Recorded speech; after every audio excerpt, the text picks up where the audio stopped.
I want to touch bases about Malcolm Jamal Warner's story.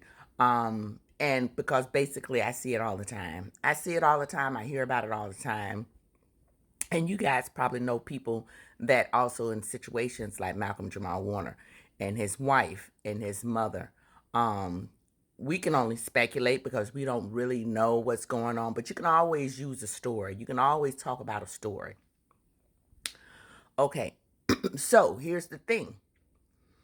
Let me tell you something. Everybody that get married, they don't be loving those spouses. Everybody that get married, it don't be like a marital affair. Okay?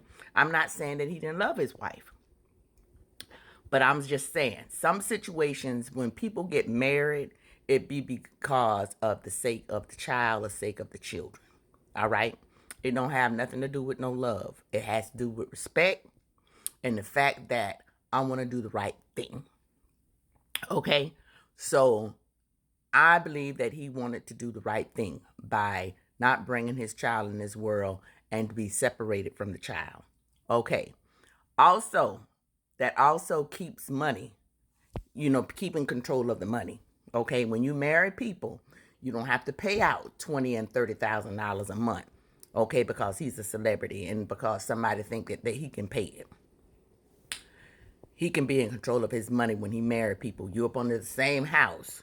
You see how that $20,000 and $30,000 is controlled? He can give whatever he wants to that child because he lives inside the house. He probably pays the mortgage.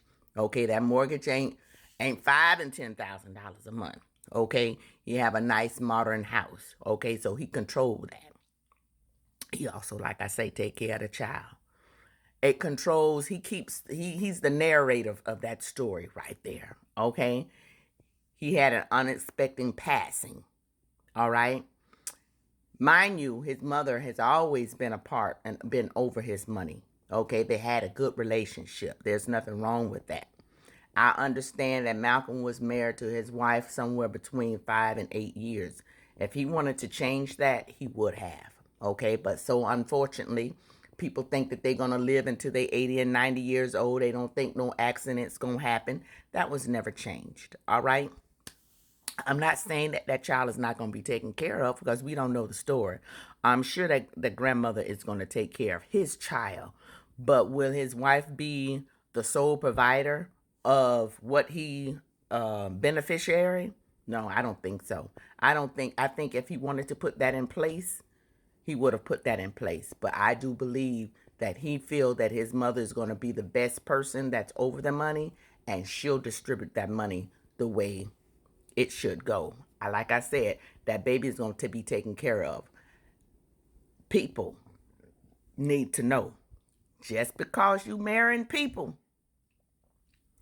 that don't believe it don't believe that half the time that be about love. Sometimes that be about the fact that I want to do the right thing for my children. It also have that person to control the money and what's going out and what's going in. You see what I'm saying? Because people like to drag people through the mud in the courthouse. And so that's my take on it. Like I say, it's only speculation. I've just seen it so many different times, and people like to control their own money when they're married, as opposed to having the courthouse to control it for them. All right, y'all take care.